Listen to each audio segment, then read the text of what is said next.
Good evening everyone, कैसे हैं आप सब। आई होप आप सब बहुत अच्छे होंगे। मैं हूं Infy Tripathi and teachers academy में आप सभी का बहुत बहुत स्वागत है। तो चलिए स्टार्ट करते हैं अपनी आज की क्लास। हम लोग डिस्कस कर रहे थे digital initiatives in higher education, और digital initiative in higher education का आज पार्ट सेकेंड है। इवन 3 क्लासेस हो चुके हैं, तो आज पार्ट थर्ड होगा इसका। Good evening Jameel ji. चलिए स्टार्ट करते हैं। डिजिटल इनिशिएटिव्स, हमने बहुत सारे डिजिटल इनिशिएटिव डिस्कस कर लिए हैं, जैसे MOOC प्लेटफॉर्म्स क्या हैं, आपके NMEICT प्लेटफॉर्म्स क्या है, मिशन क्या है, और ई आचार्य क्या है, ई कल्प क्या है, शोध गंगा, शोध गंगोत्री, शोध सिंधु, स्वयं प्रभा, ये सारे प्लेटफॉर्म्स हम डिस्कस कर लिए हैं। कुछ प्लेटफॉर्म्स बचे हैं जो आज हम डिस्कस करेंगे। तो चलिए स्टार्ट करते हैं। जल्दी से सभी लोग ऑनलाइन आ जाइए। एक है शाला सिद्धि। शाला सिद्धि, शाला सिद्धि प्लेटफॉर्म क्या है?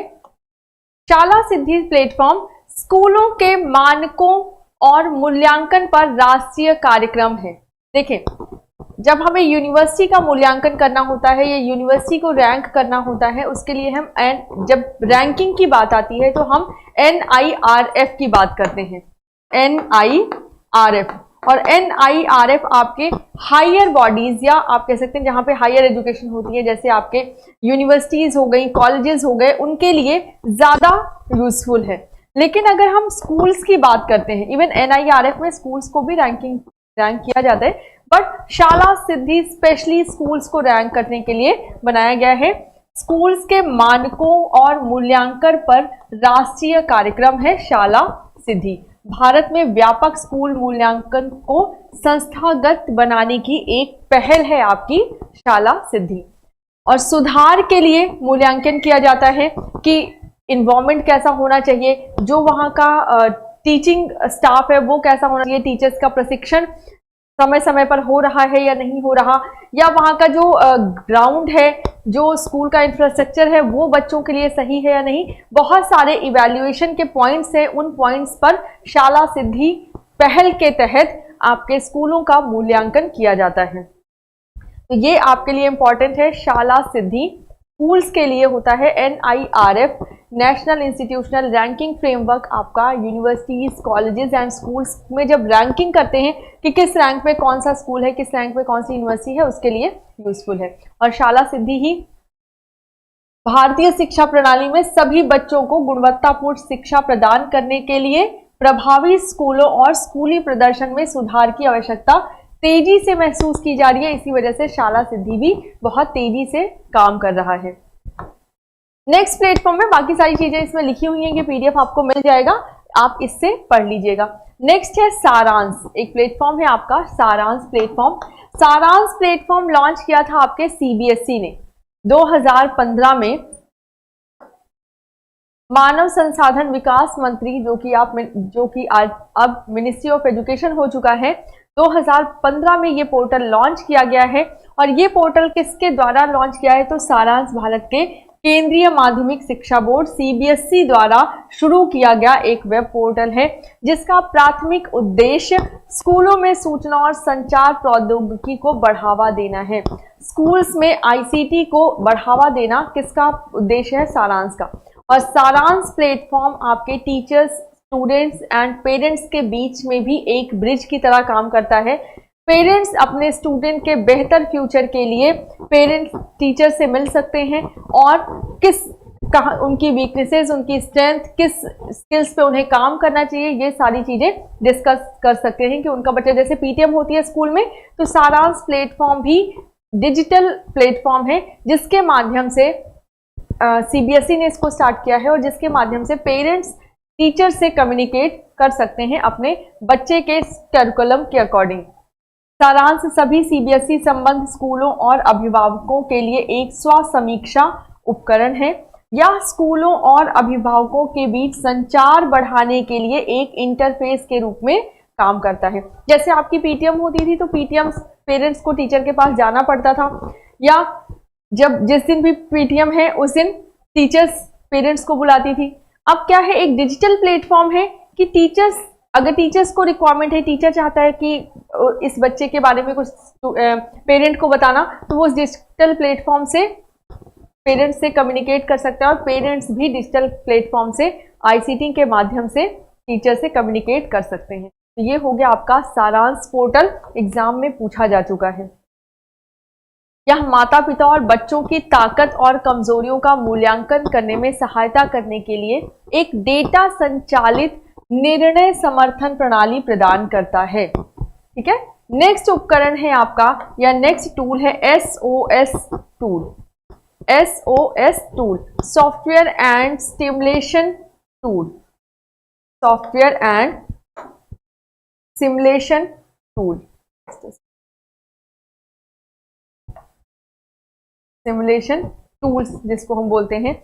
और ये टूल्स किस लिए यूजफुल हैं? तो सॉफ्टवेयर एंड सिमुलेशन पैकेजेस या सॉफ्टवेयर एंड सिमुलेशन टूल विज्ञान, सामाजिक विज्ञान, इंजीनियरिंग, प्रबंधन और संबंधित विषयों के छात्रों द्वारा सिस्टम के विश्लेषण और समस्याओं को हल करने के लिए उपयोगी उपकरण है।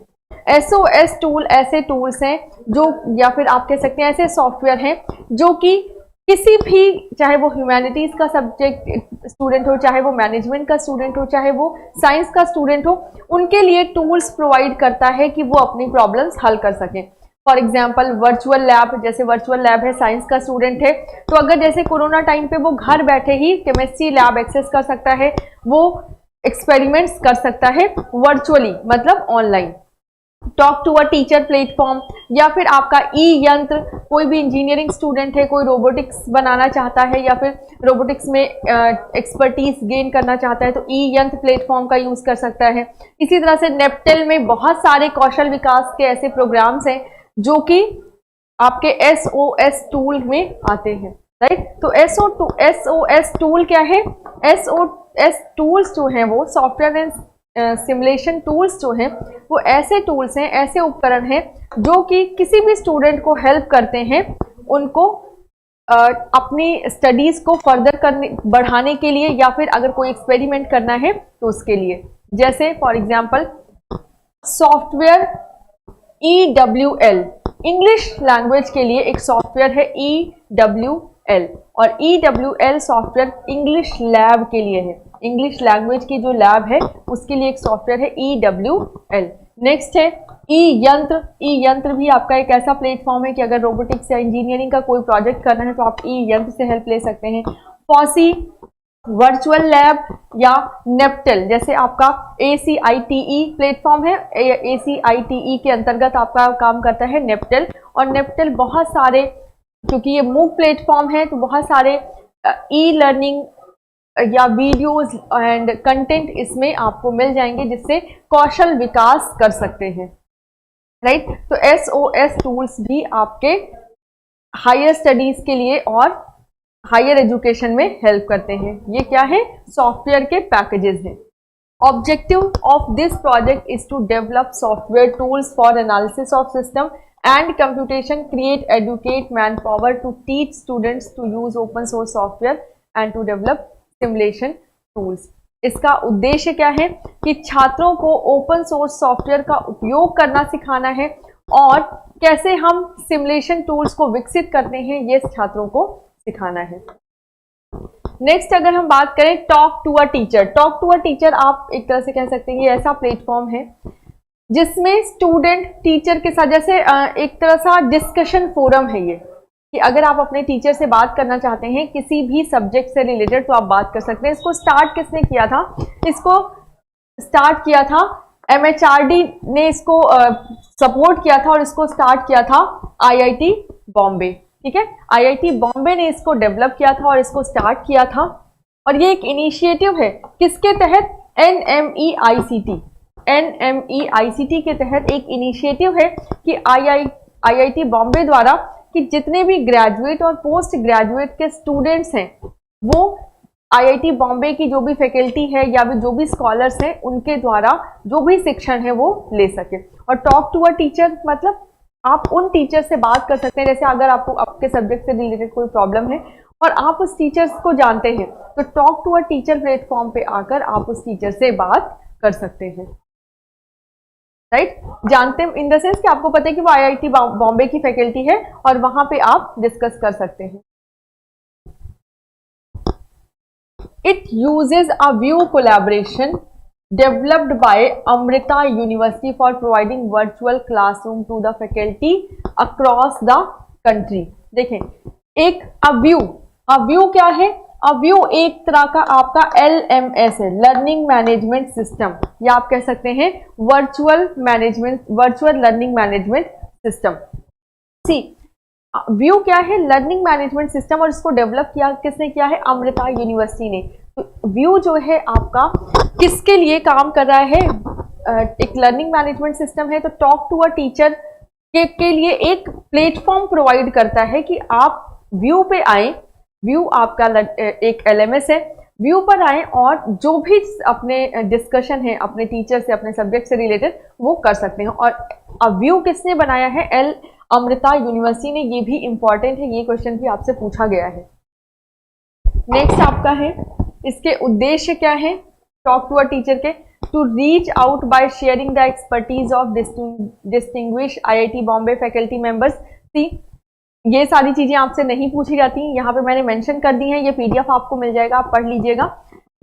कुल मिला के टॉक टू अ टीचर में सिंपल इतना है कि IIT बॉम्बे की फैकल्टी से अगर आपको कोई इंजीनियरिंग में दिक्कत है या ह्यूमैनिटीज के या मैनेजमेंट के सब्जेक्ट में कोई दिक्कत है, तो आप व्यू LMS के द्वारा आप IIT बॉम्बे की फैकल्टी से कनेक्ट हो सकते हैं और डिस्कस कर सकते हैं, राइट। बाकी बहुत सारे ऑब्जेक्टिव्स यहाँ पर लिखे हुए हैं, और यहाँ पर कि किस तरह से आप ये बहुत ही लोअर बैंडविड्थ पे आपके पर्सनल कंप्यूटर पे हेडफोन के थ्रू भी आप इस पे बात कर सकते हैं। यही सारी चीजें यहाँ पर लिखी हुई हैं। Registration is not required as we do not have any evaluation certification process.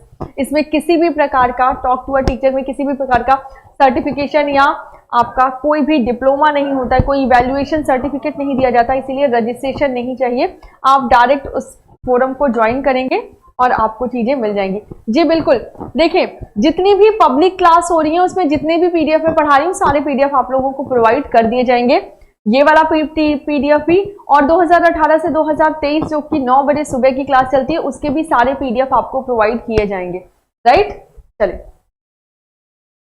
अभी फिलहाल आपकी 9 बजे वाली क्लास सूर्यांक सर की चल रही है, पर्यावरण की चल रही है, उसके बाद फिर आपकी कम्युनिकेशन की क्लासेस चलेंगी, राइट। 2018 से 2023 तक के जो भी कम्युनिकेशन के क्वेश्चंस पूछे गए हैं वो हम डिस्कस करेंगे, ठीक है। चलें, नेक्स्ट है वर्चुअल लैब। वर्चुअल लैब क्या है? वर्चुअल लैब आपका एक तरह का SOS टूल है। SOS टूल में आपका आता है, even talk to a teacher भी आपका SOS टूल में भी आता है, क्योंकि अव्यू क्या है? एक लर्निंग मैनेजमेंट सिस्टम है और वो भी आपका SOS टूल में ही आता है। वर्चुअल लैब क्या है? Virtual lab is a project Bharat सरकार के मानव संसाधन विकास मंत्रालय द्वारा सूचना और संचार प्रौद्योगिकी के माध्यम से शिक्षा पर राष्ट्रीय मिशन के तहत यह एक परियोजना है। मतलब NMEICT के अंतर्गत ये एक परियोजना बनाई गई है वर्चुअल लैब्स की, जिसमें जो भी साइंस के स्टूडेंट हैं, जिन भी स्टूडेंट को लैब की जरूरत है, क्योंकि कोरोना टाइम पे ऐसा हो गया था कि लैब एक्सेस घर से बाहर ही नहीं निकल पा रहे थे, तो ऐसे स्टूडेंट्स जिनको लैब में काम है, जिनको एक्सपेरिमेंट्स करने हैं, वो तो बेचारे बिल्कुल नहीं कर सकते थे, क्योंकि थ्योरेटिकल तो आप पढ़ सकते हैं बट लेबोरेटरी के लिए तो आपको जाना पड़ेगा, राइट। तो अब आपको वर्चुअल लैब मिलेगी। वर्चुअल लैब में आप ऐसे समझ सकते हैं जैसे केमिस्ट्री लैब है, तो केमिस्ट्री लैब में अगर आपको HCl और या आपको H और SO4 मिलाना है, तो आपको दोनों वो मिलेंगे, मतलब H भी मिलेगा, SO4 भी मिलेगा, और आप उसको मिक्स करेंगे, जो भी रिजल्ट आएगा वो आपके स्क्रीन पर, मतलब जैसे होता नहीं कि अगर आपका हाथ जलना है तो वो आपका हाथ नहीं जलेगा, आपके स्क्रीन पे, अगर ब्लास्ट भी हो रहा है तो आपके स्क्रीन पे हो रहा है, राइट। तो कुल मिला के क्या रिजल्ट है ये भी मिल रहा है। तो प्रॉपर लुक एंड फील के साथ आपका वर्चुअल लैब्स जो है वो बनाई गई है। इस परियोजना का उद्देश्य स्नातक से लेकर अनुसंधान तक सभी स्तरों पर छात्रों के लिए विज्ञान और इंजीनियरिंग की विभिन्न विषयों पर प्रयोगशालाओं तक दूरस्थ पहुंच प्रदान करना है। एक चीज और वर्चुअल लैब प्रोवाइड करता है आपको कि बहुत सारी लैब्स या बहुत सारे मटेरियल्स आपके लैब में नहीं होते हैं, बहुत सारे केमिकल्स आपकी लैब में नहीं होते, एसिड्स आपके लैब में नहीं होते। तो वर्चुअल लैब के तहत आप जैसे अगर आप एनसीईआरटी की बुक्स देखें तो करके सीखें, है ना, उस मैं छोटे बच्चों की बात कर रही हूँ, बट यहाँ पे आपका ग्रेजुएशन लेवल से स्टार्ट होता है, करके सीखे आता है। तो करके सीखे में वर्चुअली अगर आप करेंगे, क्योंकि छोटे बच्चे को हम ऐसे कुछ भी नहीं पकड़ा सकते कि आप इसको करके देखें, तो वर्चुअली करेंगे तो आपके लिए ज्यादा बेनिफिशियल है। फिलहाल ये ग्रेजुएशन लेवल से ही स्टार्ट है, बट छोटे बच्चों के लिए भी वर्चुअल लैब होनी चाहिए जिससे कि वो सीख सके, क्योंकि केमिस्ट्री पूरी की पूरी लैब पे बेस्ड है, या फिर फिजिक्स आपकी लैब पे बेस्ड है। तो जो भी सब्जेक्ट लैब पे बेस्ड है, इवन इंग्लिश की भी लैब होती है आपकी, तो जो भी सब्जेक्ट लैब पे बेस्ड है उनका अगर फिजिकल लैब नहीं प्रोवाइड कर सकते तो वर्चुअल लैब्स आपको प्रोवाइड करनी चाहिए, राइट। चले नेक्स्ट है, किसने किसने वर्चुअल लैब्स में कोऑपरेट किया है, पार्टिसिपेट किया है। तो 7 IITs जो कि Delhi, Bombay, Kanpur, Kharagpur, Madras, Roorkee and Guwahati, IIT Hyderabad, Amrita university जिसका एक LMS है अव्यू के नाम से, Dayal Bagh university, NIT Karnataka and college of engineering Pune, ये इन इंस्टीट्यूट्स ने प्रोजेक्ट्स में पार्टिसिपेट किया है। नेक्स्ट आपका है ask a question. Ask a question, ask a question के लिए आपको एक टाइमिंग बता दी जाएगी। ये एक ऑनलाइन फोरम है जिसमें आपको टाइमिंग बता दी जाती है कि इतने बजे से इतने बजे तक आपका टीचर अवेलेबल रहेगा, इस सब्जेक्ट का टीचर अवेलेबल रहेगा, और अगर आपके पास कोई क्वेश्चन है सब्जेक्ट से रिलेटेड तो आप पूछ सकते हैं। ये भी आपका एक SOS टूल में आ जाएगा, SOS टूल में आ जाएगा, राइट। तो SOS टूल में आपके अभी तक talk to a teacher, virtual lab and ask a question, ये एक यूनिक प्लेटफॉर्म है जिस पर पूरे भारत के विज्ञान और इंजीनियरिंग कॉलेजों के छात्र प्रश्न पूछ सकते हैं और IIT बॉम्बे के शिक्षक उनका उत्तर दे सकते हैं।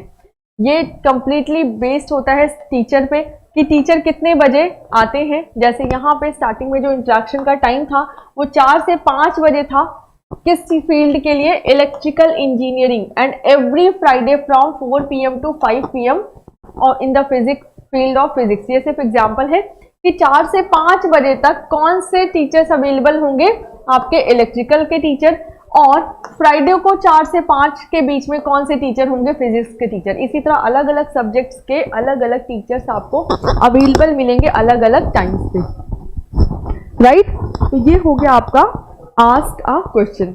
नेक्स्ट है वर्चुअल लर्निंग इन्वायरमेंट, या इसको आप बोल सकते हैं learning management system, LMS, virtual learning environment या LMS भी इसको बोला जाता है। VLE क्या है, VLE आपको पूरा क्लासरूम का लुक एंड फील प्रोवाइड करता है।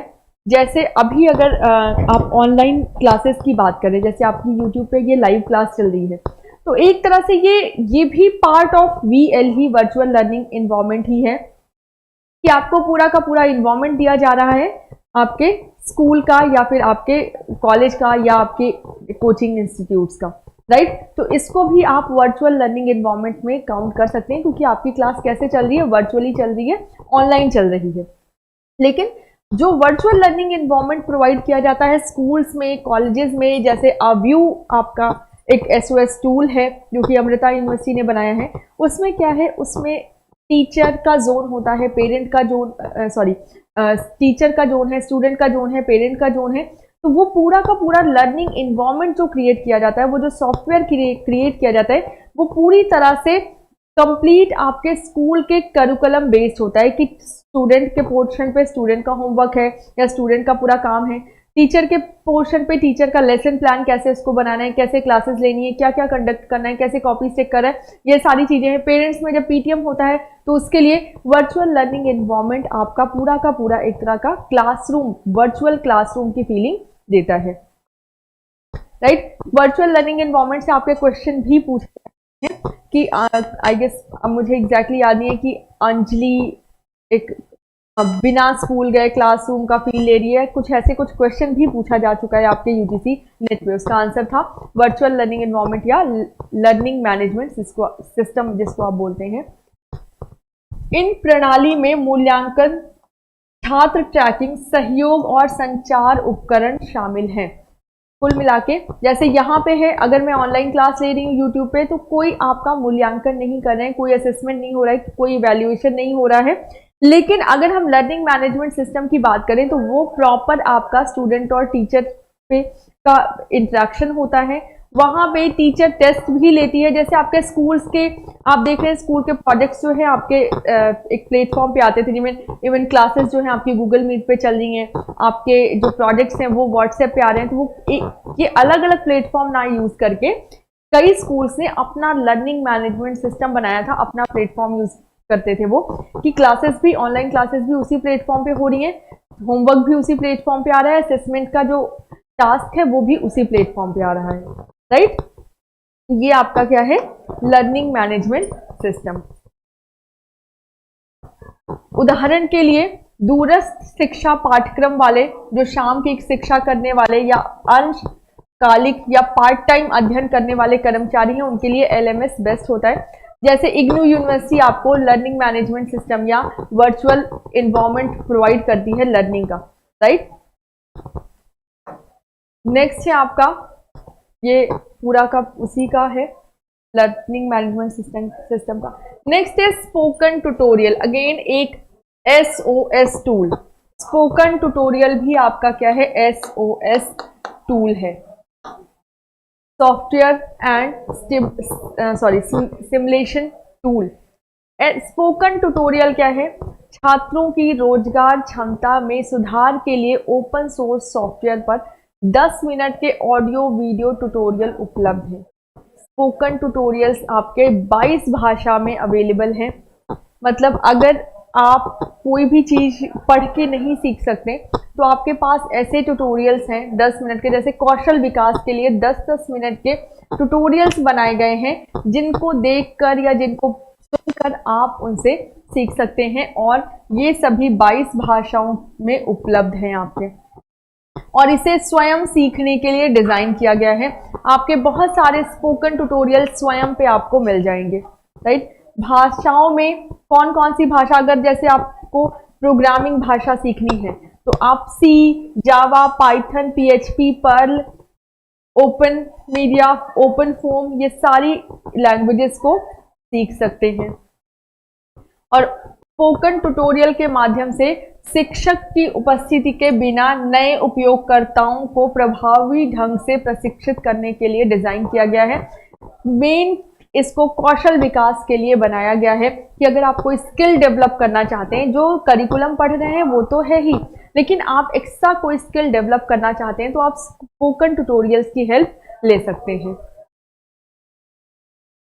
हाँ, वर्चुअल लैब्स आपके ग्रेजुएट टू स्कॉलर्स तक के लिए है। नेक्स्ट है free and open source software for education. ये भी आपका किस में आएगा, एसओएस टूल।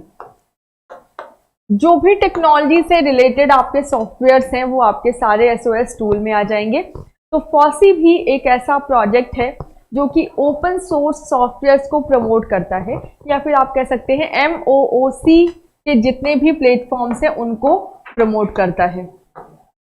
मूक्स के प्लेटफॉर्म को बढ़ावा देने के लिए एक परियोजना है free and open source software for education, और यह शिक्षण सामग्री जैसे स्पोकन ट्यूटोरियल्स, दस्तावेजीकरण या फिर आप डॉक्यूमेंटेशन बोल सकते हैं, जागरूकता कार्यक्रम जैसे सम्मेलन, प्रशिक्षण कार्यशालाएं और इंटर्नशिप के माध्यम से किया जाता है, राइट। इसमें भी आप कौशल, free and open source software है तो आपको मूक्स प्लेटफॉर्म मिल जाएंगे, जैसे स्वयं है, स्वयं पे बहुत सारे कौशल विकास के लिए या स्किल्स डेवलपमेंट के लिए आपके पास वीडियोस हैं, या आपके पास बहुत सारे वेबिनार्स हैं जिनको आप ज्वाइन कर सकते हैं। तो ये सारी चीजें आपको कहाँ पे मिल जाएंगी, किसके थ्रू मिल जाएंगी, free and open source software for education FOSSEE. और यहाँ पे about 2000 colleges, students and teacher have participated in this activity in this project, कि लगभग 2000 कॉलेज के छात्रों और शिक्षकों ने इस गतिविधि में भाग लिया है। नेक्स्ट है आपका NROER, national repository open educational resource, राष्ट्रीय भंडार मुक्त शैक्षिक संसाधन। ये क्या है, इसको किसने बनाया है, तो ये शिक्षा मंत्रालय द्वारा, मिनिस्ट्री ऑफ एजुकेशन की ये परियोजना है। और स्कूली शिक्षा के तेजी से प्रसार के लिए एनसीईआरटी और सीआईटी द्वारा तैयार किया गया है। ठीक है, ये सीआईईटी और एनसीईआरटी द्वारा तैयार किया गया है और स्कूली शिक्षा के तेजी से प्रसार के लिए इसको तैयार किया गया है। 13 अगस्त 2013 में सूचना और संचार प्रौद्योगिकी पर राष्ट्रीय सम्मेलन के दौरान इसको लॉन्च किया गया था। और इसका जो उद्देश्य है, इसके पास प्राथमिक, माध्यमिक और वरिष्ठ माध्यमिक कक्षाओं में पढ़ाए जाने वाले विभिन्न विषयों के लिए भारत की विभिन्न भाषाओं में उच्च शैक्षिक संसाधन उपलब्ध हैं। तो ये भी एक ऐसा प्लेटफॉर्म है जिसको लॉन्च किया है आपके मिनिस्ट्री ऑफ एजुकेशन ने 2013 में। किस लिए लॉन्च किया है, आपके स्किल्स को डेवलप करने के लिए। इसमें भी आपको जो भी सब्जेक्ट रिलेटेड कंटेंट है वो भी मिल जाएगा और स्किल्स से रिलेटेड कंटेंट है वो भी मिल जाएगा। ये संसाधन वीडियो, चित्र, ऑडियो, दस्तावेज और इंटरेक्शन जैसे विभिन्न स्वरूपों में उपलब्ध है। छात्रों के लिए एनसीईआरटी की सभी किताबें भी यहाँ उपलब्ध है, जैसे आपका ई पाठशाला, ई पीजी पाठशाला, स्वयं पोर्टल, उन्हीं में से एक पोर्टल आपका ये भी है, राइट, इसको हम बोलते हैं NROER। इस प्लेटफॉर्म का मुख्य उद्देश्य ऐसे स्थानों और ऐसे छात्रों को देश की मुख्य शैक्षिक धारा से जोड़ना है जिनके लिए नवीनतम शैक्षिक संसाधन पर्याप्त मात्रा में उपलब्ध नहीं है। मतलब ऐसे जोन में NROER काम करेगा जहां पे जो आपकी फैसिलिटीज है वो कम है, राइट। तो एक तरह से जैसे आपके ई पीजी पाठशाला, ई पाठशाला, ई आचार्य एंड स्वयं पोर्टल है, उसी तरह से आपका ये वाला पोर्टल भी है। नेक्स्ट है साक्षात पोर्टल, साक्षात प्रोजेक्ट, साक्षात आपका पोर्टल है। और किस लिए ये पोर्टल बनाया गया है, ये एक पायलट प्रोजेक्ट है जो कि वन स्टॉप एजुकेशन पोर्टल है। और ये कब लॉन्च किया गया था, 2006 में इसको लॉन्च किया गया था। और इसको आजीवन निःशुल्क अध्ययन सुविधा प्रदान करने के लिए लॉन्च किया गया था। किस लिए लॉन्च किया गया था, free of cost charge study facility for student, teachers and people engage in employment और एक्वायरिंग नॉलेज। ये भी आपके स्किल्स डेवलपमेंट के लिए लॉन्च किया गया है।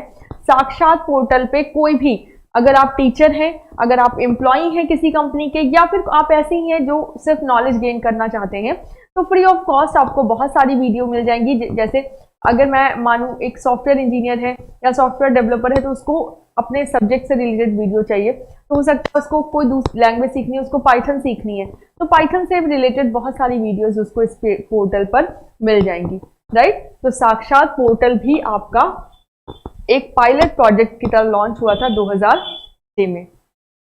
और साक्षात की सामग्री की जांच संबंधित विषय परामर्श समिति CAC द्वारा की गई है। मतलब इसमें जो भी कंटेंट डाला जाता है वो CAC द्वारा पहले देखा जाता है, उसके बाद डाला जाता है। और कौन कौन पार्टिसिपेट करता है, तो इग्नू, दिल्ली यूनिवर्सिटी है, केंद्रीय विद्यालय संगठन जिसको KVS बोलते हैं, नवोदय विद्यालय संगठन, नेशनल मुक्त विद्यालय संगठन and representative of academic institutes, right.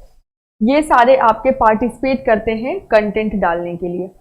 Next है आपका consortium of educational communication, CEC, जिसको किसने बनाया है, UGC ने। किसका पार्ट है ये, UGC का एक इंटर यूनिवर्सिटी सेंटर है CEC।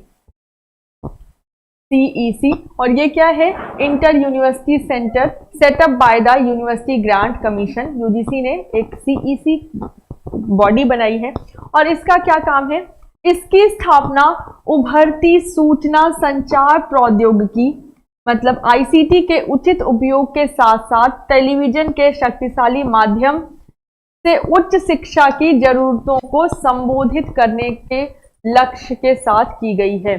CEC को UGC ने इसलिए बनाया है कि जो भी आपके आईसीटी है, आईसीटी का कैसे हम यूज कर सकते हैं, टेलीविजन का हम कैसे यूज कर सकते हैं किसी भी छात्र को शिक्षित करने के लिए। तो यूजीसी ग्रांट ने एक अलग से बॉडी बना दी सीईसी के नाम से, कंसोर्टियम ऑफ एजुकेशनल कम्युनिकेशन के नाम से, और वो ये सारी चीजें देखती है। नेक्स्ट है एक बॉडी है नेप्टल।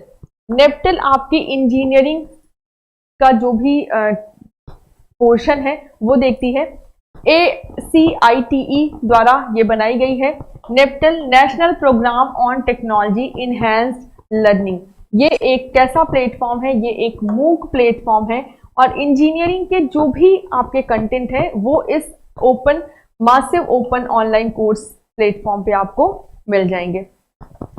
और गवर्नमेंट ऑफ इंडिया ने इम्प्लीमेंटेड बाय किसने इसको बनाया है, किसने इसको इम्प्लीमेंट किया है, Indian Institute of Science Bangalore ने in collaboration with 7 Indian Institute of Technology, 7 IITs के साथ मिलकर IIS बैंगलोर ने इसको बनाया है।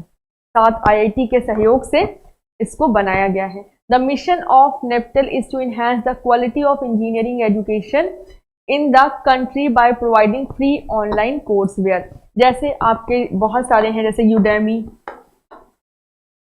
कोर्सेरा, ये सारे आपके क्या है, EDX, इस पे आपको इंजीनियरिंग के कंटेंट मिल जाएंगे जो कि फ्री ऑफ कॉस्ट, कुछ फ्री ऑफ कॉस्ट है और कुछ के लिए आपको पे करना पड़ेगा। नेक्स्ट है national academic depository. National academic depository NAD। NAD क्या है, एक 24/7, अभी तो कुछ कल की क्लास में हमने पढ़ा था डिजी लॉकर।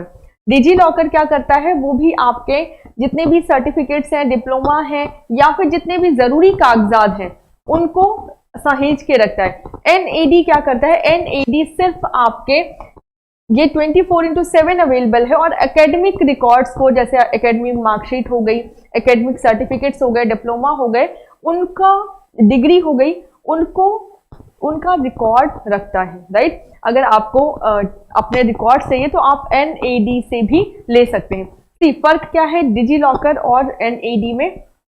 डिजी लॉकर में आपको अगर जैसे आपका खेत से रिलेटेड, खेत से संबंधी कोई डॉक्यूमेंट है तो वो भी आप उसमें आपको मिल जाएगा, या आपका कोई घर से, हाउस से रिलेटेड कोई डॉक्यूमेंट है तो वो भी आपको वहां पर मिल जाएगा, राइट। और अगर आप कुछ अपलोड करना चाहते हैं तो वो भी आप वहां पर कर सकते हैं। बट NAD में ये सिर्फ और सिर्फ किस पे बेस्ड है, एकेडमिक पे बेस्ड है, राइट। नाम से ही क्लियर है कि सिर्फ और सिर्फ एकेडमिक से रिलेटेड जो भी सर्टिफिकेट्स हैं, जो भी आपके डिप्लोमास हैं, डिग्रीज हैं, मार्कशीट्स हैं, वो आपको यहाँ पर मिलेंगी। NAD ना केवल एकेडमिक पुरस्कार तक आसान पहुंच या पुनर्प्राप्ति सुनिश्चित करता है, बल्कि इसकी प्रामाणिकता और सुरक्षित भंडारण की पुष्टि की गारंटी भी देता है कि आपका जो भी कंटेंट है वो सेफ एंड साउंड रहेगा NAD में, राइट। कोई उसके साथ फ्रॉडरी नहीं होगी। नेक्स्ट है आपका central cloud infrastructure. Central cloud infrastructure. Cloud infrastructure का क्या मतलब होता है, जब आप रिमोटली डेटा को सेव करते हैं, जिस जगह पे आप हैं उस जगह पे ना सेव करके रिमोटली आप डेटा को जब सेव कर सकते हैं तो उसको हम बोलते हैं क्लाउड, राइट। और क्लाउड इंफ्रास्ट्रक्चर का क्या मतलब है, क्लाउड इंफ्रास्ट्रक्चर का मतलब है कि एक ऐसा इंफ्रास्ट्रक्चर देना जो कि या आपको एक ऐसा इन्वायरमेंट प्रोवाइड करना जहां पे आप डेटा को स्टोर कर सकते हैं। तो मिनिस्ट्री ऑफ एजुकेशन किसके तहत, NMEICT के तहत इन्होंने एक बादल नाम का क्लाउड लॉन्च किया है। और ये किसकी हेल्प से लॉन्च किया है, ये प्रोजेक्ट किसने बनाया है, तो IIT दिल्ली ने ये प्रोजेक्ट बनाया है और एक क्लाउड लॉन्च किया है बादल नाम का। IIT Delhi cloud is hosting content and video content for Acharya. और ये जो IIT दिल्ली ने, जैसे आपका आचार्य का कंटेंट है, राइट, तो आचार्य का कंटेंट कहाँ पे रखा जाता है, क्योंकि एक जगह पे तो रखा जाएगा, तो वो एक क्लाउड में रखा जाएगा। तो वो क्लाउड का पूरा इंफ्रास्ट्रक्चर है। जैसे आपके नेप्टल का कंटेंट कहाँ पे रखा जाएगा, स्वयं का कंटेंट कहाँ पे रखा होगा, या आपके जो गूगल ड्राइव का है वो कंटेंट कहाँ पे, तो जितने भी प्लेटफॉर्म्स हैं सबका एक क्लाउड इंफ्रास्ट्रक्चर है। तो बादल नाम का एक इंफ्रास्ट्रक्चर बनाया गया जिसमें ई आचार्य पोर्टल का सारा कंटेंट रखा गया है और इसको बोलते हैं सेंट्रल क्लाउड इंफ्रास्ट्रक्चर। नेक्स्ट है GIAN, global initiative of academic network. जितने भी प्लेटफॉर्म्स आप देखेंगे सारे के सारे एक दूसरे से रिलेटेड हैं। जैसे आप अगर ई आचार्य की बात करें, राइट, या फिर आप स्वयं की बात करें, ईपीजी पाठशाला, ई पाठशाला, इस तरह के जो प्लेटफॉर्म्स हैं ये सब एक दूसरे से रिलेटेड है कि इन सब में क्या है, वही कंटेंट बार बार रिपीट हो रहा है, राइट। लेकिन स्टिल एक चीज के लिए एक ही सॉल्यूशन नहीं है, मल्टीपल सॉल्यूशन बनाए जाते हैं। इस वजह से एक चीज के लिए मल्टीपल प्लेटफॉर्म, जैसे साक्षात प्लेटफॉर्म है आपका, उसमें भी आपको ये कंटेंट मिल जाएगा, राइट। नेक्स्ट है आपका global initiative of academic networks. उच्च शिक्षा के लिए भारत सरकार की एक पहल क्या है, जियान। इसका उद्देश्य क्या है, प्रतिभाशाली वैज्ञानिकों उद्यमों के अंतरराष्ट्रीय पूल का दोहन करना, जिसका उद्देश्य भारत में उच्च शिक्षा संस्थानों के साथ उनकी भागीदारी को प्रोत्साहित करना है, राइट। जितने भी आपके बड़े बड़े इंस्टीट्यूट्स हैं या बड़े बड़े आपके साइंटिस्ट हैं, एंटरप्रेन्योर्स हैं, इन सबको एनकरेज करना कि ये हायर एजुकेशन ऑफ इंडिया में इन्वेस्ट करें, इंस्टीट्यूट्स खोलें और ये एक इंटरनेशनल पूल की तरह इंडिया, मतलब इंटरनेशनल पूल में इंडिया भी आए। नेक्स्ट है, इस पहल का उद्देश्य देश के मौजूदा शैक्षणिक संसाधनों को बढ़ाना, गुणवत्ता सुधार की गति में तेजी लाना और भारत की वैज्ञानिक और तकनीकी क्षमता को वैश्विक उत्कृष्ट तक बढ़ाना है। उसके लिए जितने भी बड़े बड़े आपके साइंटिस्ट हैं, रिसर्चर्स हैं, एंटरप्रेन्योर्स हैं, उनको प्रोत्साहित करना कि हायर एजुकेशन के लिए ज़्यादा स्कूल्स खोले जा सकें, ज़्यादा लाइब्रेरीज बनाई जा सकें, ज़्यादा लेबोरेटरीज बनाई जा सकें और जो आपकी क्वालिटी ऑफ कंटेंट है उनको भी सुधारा जा सके, राइट। ज़्यादा से ज़्यादा इंटरनेशनल बॉडीज को कनेक्ट किया जा सके जिससे हम इंटरनेशनल कंटेंट तक भी पहुंच बहुत आसानी से बना सकें। नेक्स्ट आपका क्या है, इम्प्रिंट। इम्प्रिंट की फुल फॉर्म है impacting research innovation and technology. Impacting research innovation and technology. Imprint क्या है, इम्प्रिंट आपका प्रमुख विज्ञान और इंजीनियरिंग चुनौतियों का समाधान करने के लिए शिक्षा मंत्रालय द्वारा समर्थित अपनी तरह की पहली पैन आईआईटी प्लस आईआईएससी संयुक्त पहल है। इसमें आईआईटी पैन मतलब पैन आईआईटी मतलब जितने भी आईआईटी और जितने भी Indian Institute of science and Indian Institute of technology है, उनका ज्वाइंट इनिशिएटिव है कि हमारे इंजीनियरिंग और जो भी विज्ञान में चुनौतियां आती हैं उनको हमें क्या करना है, इम्पैक्टफुली सॉल्व करना है। समावेशी विकास और आत्मनिर्भरता के लिए राष्ट्र को सक्षम, सशक्त और प्रोत्साहित करना चाहिए या प्रोत्साहित बनाने के लिए आपका कौन सा प्रोजेक्ट काम करता है, इम्प्रिंट, राइट। इम्प्रिंट में आपके सारे आईआईटी और सारे आईआईएस मिलकर काम करते हैं और हर तरह के क्षेत्र में कि किस तरह से हम इंक्लूसिव डेवलपमेंट कर सकते हैं शिक्षा के क्षेत्र में, किस तरह से हम इंडिपेंडेंसी ला सकते हैं, किस तरह से हम क्वालिटी कंटेंट बढ़ा सकते हैं, ये सारा काम कौन गवर्न कर रहा है, इम्प्रिंट। इवन कि जितने भी प्लेटफॉर्म्स हैं, जैसे साक्षात प्लेटफॉर्म पे जो कंटेंट जाना चाहिए वो किस तरह का कंटेंट जाना चाहिए, या आपका ई आचार्य प्लेटफॉर्म पे किस तरह का कंटेंट जाना चाहिए, स्वयं पे कौन सा कंटेंट जाना चाहिए, इस तरह की चीजें भी आपके इम्प्रिंट द्वारा गवर्न किया जाता है। एक्चुअली इम्प्रिंट में स्वयं नहीं आता क्योंकि स्वयं का अपना अलग से पूरी की पूरी टीम है। नेक्स्ट है राष्ट्रीय उच्चतर शिक्षा अभियान। राष्ट्रीय उच्चतर शिक्षा अभियान जिसको बोलते हैं रूसा, कब स्टार्ट हुआ था, 2013 में ये सेंट्रल गवर्नमेंट द्वारा लॉन्च किया गया था और उच्च शिक्षा को बढ़ाने के लिए जितने भी प्रयास किए जाते हैं वो रूसा के तहत ही किए जाते हैं। किस पे काम करता है, राष्ट्रीय उच्चतर शिक्षा अभियान। जितने भी उच्च शिक्षा को बढ़ावा देने के लिए कार्य किए जाते हैं वो रूसा के तहत ही किए जाते हैं। इस अभियान के तहत सभी की समानता, पहुंच और उत्कृष्टता को बढ़ाने के लिए राज्यों के विश्वविद्यालयों और कॉलेजों में वित्तीय सहायता प्रदान की जाती है, फाइनेंशियली भी सपोर्ट किया जाता है। और अगर किसी प्रकार का आपको चाहिए कि कोई प्लेटफॉर्म चाहिए या फिर कोई दूसरी चीज नीड्स है तो उनको भी दिया जाता है रूसा के तहत। 2016-17 से केंद्र सरकार रूसा पर हर साल औसतन लगभग 1500 करोड़ रुपए खर्च करती है कि हमारे जितने भी स्कूल्स हैं, कॉलेजेस हैं, यूनिवर्सिटीज हैं, उनको फाइनेंशियल सपोर्ट हो।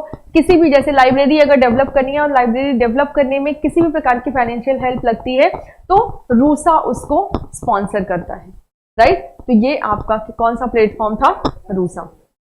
सी, ये तो थे आपके सारे प्लेटफॉर्म्स जो कि आपको पढ़ना है digital initiative in higher education, right. 3 classes हुई हैं digital initiatives in higher education में, और तीनों क्लास में जितने प्लेटफॉर्म बताए हैं एक बार प्लीज कॉपी पेन लेके सारे प्लेटफॉर्म्स लिख लीजिए। इतना ज्यादा लिखने की, पढ़ने की जरूरत नहीं है। आप सिर्फ एक एक लाइन, एक दो लाइन भी अगर लिख लेंगे कि ये प्लेटफॉर्म अपनी भाषा में अगर आप कोई भी चीज लिखेंगे तो आपको वो चीज दोबारा पढ़ने की जरूरत ही नहीं है।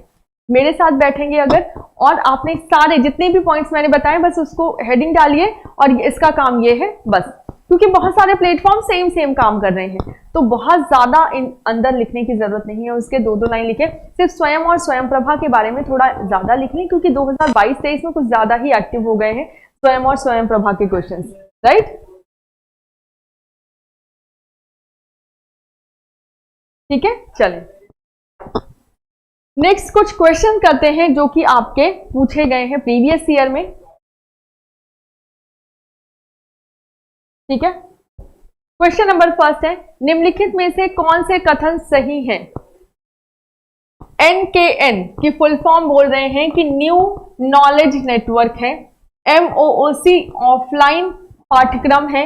National super computing mission Bharat सरकार की एक पहल है। CPU का क्लॉक रेट गीगा बाइट्स में मापा जाता है और परम शिवाय एक सुपर कंप्यूटर है। ये 5 स्टेटमेंट हैं और आपको बताना है इनमें से कौन सा स्टेटमेंट सही है। तो पहले आपका NKN आपका नेशनल नॉलेज नेटवर्क है, ना कि न्यू नॉलेज नेटवर्क है। तो फर्स्ट स्टेटमेंट आपका गलत हो गया। मासिव ओपन ऑनलाइन कोर्सेज आपके ऑनलाइन जब नाम में ही है तो ऑफलाइन कैसे होंगे? ये भी आपका क्या हो जाएगा? गलत हो जाएगा। नेशनल सुपर कंप्यूटिंग मिशन, बिल्कुल नेशनल सुपर कंप्यूटिंग मिशन जो है वो भारत सरकार की एक पहल है। नेक्स्ट है, CPU की जो स्पीड है वो गीगा हर्ट्ज में मापी जाती है, गीगा हर्ट्ज में मापी जाती है। तो डी भी आपका क्या हो जाएगा? गलत। और परम सिवाय एक सुपर कंप्यूटर है, ये आपका हो जाएगा सही। तो जो ऑप्शंस आपके सही हैं वो सी और ई सही है। तो ऑप्शन नंबर 1 आपका करेक्ट हो जाएगा, सी एंड ई। नेक्स्ट क्वेश्चन है, अच्छा ये सेम इंग्लिश में है। नेक्स्ट क्वेश्चन है आपका स्वयं से रिलेटेड। स्वयं भारत सरकार की एक पहल है जिसका उद्देश्य नागरिकों को सामर्थ्यानुसार और गुणवत्ता पूर्वक शिक्षा मुहैया कराना है, कथन 1। और कथन 2 है, स्वयं का उद्देश्य किशोरियों के बीच शिक्षा और स्वास्थ्य को बढ़ावा देना है। तो सी, स्वयं का उद्देश्य, ये भारत सरकार की एक पहल है और ये आपकी शिक्षा की गुणवत्ता को बढ़ाना चाहता है, शिक्षा की समानता को बढ़ाना चाहता है। पहुंच, समानता और गुणवत्ता, ये 3 आपके मोटिव हैं स्वयं के। तो ये स्टेटमेंट आपका सही हो जाएगा। लेकिन आपके किशोरियों के बीच या लड़कियों के बीच शिक्षा और स्वास्थ्य को बढ़ावा देना है, शिक्षा को बढ़ावा देना है, बट सिर्फ किशोरियों के बीच नहीं, लड़के लड़की की बात यहाँ पे नहीं है, ये सारे स्टूडेंट्स के लिए सेम है। इस वजह से ये क्या हो जाएगा? गलत, क्योंकि स्वास्थ्य की बात यहाँ पर नहीं आती है। तो पहला स्टेटमेंट सही है लेकिन दूसरा स्टेटमेंट आपका क्या है? यहाँ पर गलत हो जाएगा। ये इंग्लिश में ही है सेम। नेक्स्ट 2 सेट दिए गए हैं आपको। पहले सेट में है NAD, स्वयं प्रभा, NDL एंड स्वयं, और इसके उद्देश्य हैं। ऑप्शन फर्स्ट है, राष्ट्रीय चैनल के माध्यम शैक्षणिक ई कंटेंट के प्रसार हेतु उपग्रह संचार प्रौद्योगिकियों का उपयोग। तो आप बताएं किसमें हम उपग्रह का उपयोग करके प्रौद्योगिकियों का उपग्रह का उपयोग करके शैक्षणिक कंटेंट ई कंटेंट का प्रसारण करते हैं। तो ये काम है आपके स्वयंप्रभा का। नेक्स्ट है सभी डिजिटल पुस्तकालय जो विभिन्न प्रकार के डिजिटल कंटेंट के बारे में जानकारी संग्रहित करते हैं। तो डिजिटल पुस्तकालय की अगर हम बात करेंगे तो नेशनल डिजिटल लाइब्रेरी की ही बात होनी चाहिए। ये हो गया सेकंड। सभी प्रकार के एकेडमिक प्राविधान तथा सर्टिफिकेट डिग्री आदि का 24 घंटे 7 दिन ऑनलाइन स्टोर हाउस आपका कौन सा है? National academic depository. एंड बचा कौन सा? स्कूली शिक्षा और उच्च शिक्षा हेतु विभिन्न ऑनलाइन पाठ्यक्रम मुहैया कराता है आपका स्वयं पोर्टल। तो ए का third, first, second, fourth, third, first, second and fourth, second option आपका यहां पर करेक्ट हो जाएगा। राइट, चलिए नेक्स्ट है क्वेश्चन नंबर 5। क्वेश्चन नंबर 5 है निम्नलिखित सूची में से क्या अधिगमकर्ता केंद्रीय उपाग से संबंधित है?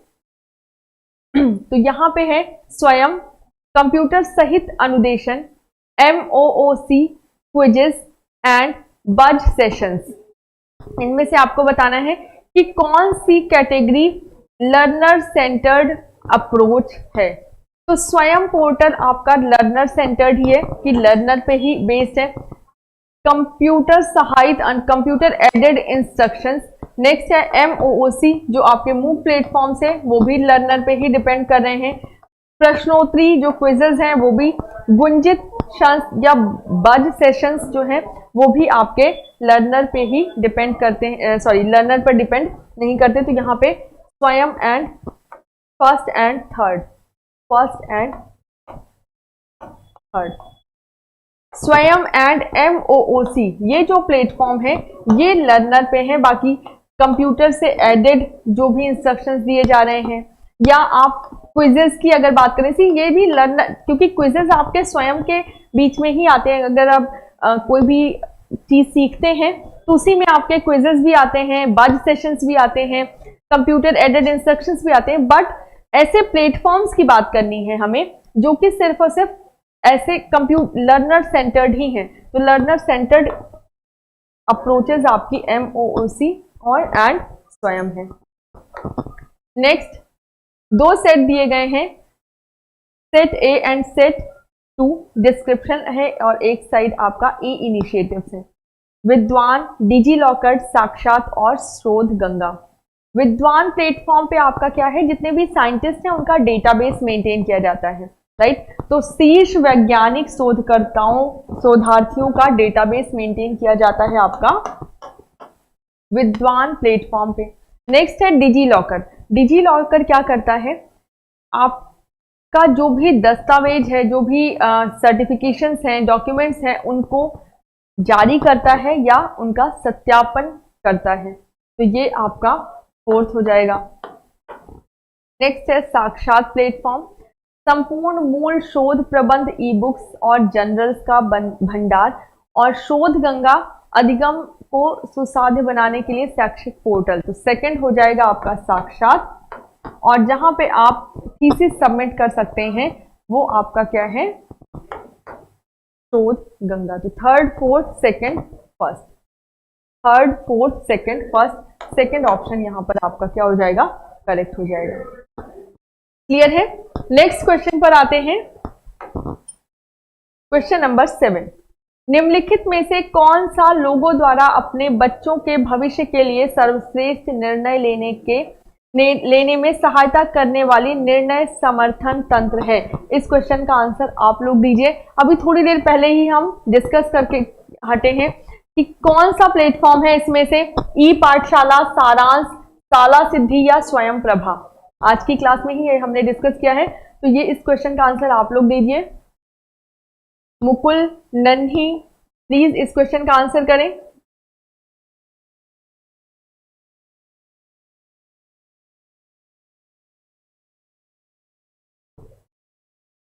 चलिए जल्दी से इस क्वेश्चन का आंसर करिए सभी लोग।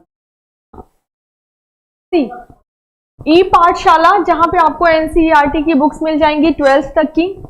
सारांश प्लेटफॉर्म की अगर बात करें तो सारांश प्लेटफॉर्म आईसीटी के माध्यम से पेरेंट्स टीचर को आपस में कनेक्ट करता है। शाला सिद्धि आपका स्कूल्स को इवैल्यूएट करने के लिए या स्कूल को असेस करने के लिए।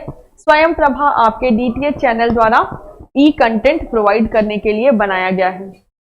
नेक्स्ट है क्वेश्चन नंबर 8, निम्नलिखित में से कौन सा पद अभिकल्प के लिए लर्निंग परिवेश से संबंधित है?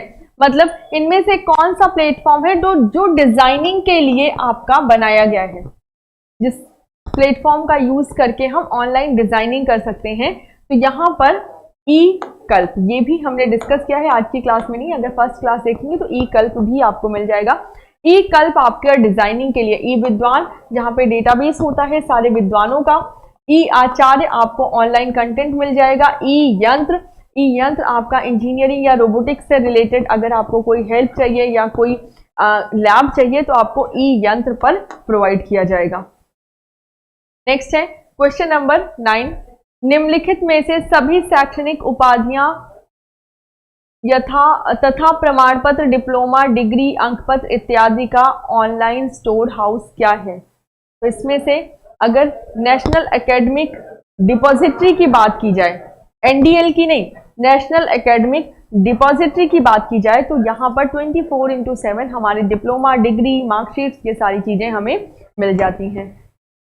नेक्स्ट है लास्ट क्वेश्चन आज का, NMEICT किसका एक परिवर्णी है? ये भी आपसे पूछा जा चुका है। तो national mission on education through information and communication technology. कौन सा ऑप्शन सही होगा? Second, national mission on education through information and communication technology, right. तो ये आपके आज के क्वेश्चन थे जो कि digital initiative in higher education से रिलेटेड थे और यूजीसी नेट में पूछे जा चुके हैं। और भी क्वेश्चन हैं लेकिन आज के लिए बस इतना ही, बाकी हम अगली क्लास में करेंगे। मंडे से 9 बजे आपकी कम्युनिकेशन की क्लास चलेगी जिसमें हम प्रीवियस ईयर 10 साल के पेपर डिस्कस करेंगे, स्पेशली 2018 से डिस्कस करेंगे क्योंकि वहां से आपको समझ में आएगा कि पैटर्न किस तरह से चेंज हो रहा है। बट 2014-15 के भी कुछ 14-15 से भी कुछ क्वेश्चंस हम लोग डिस्कस करेंगे, राइट। तो आज के लिए बस इतना ही, बाकी हम नेक्स्ट क्लास में मिलते हैं। Have a good day.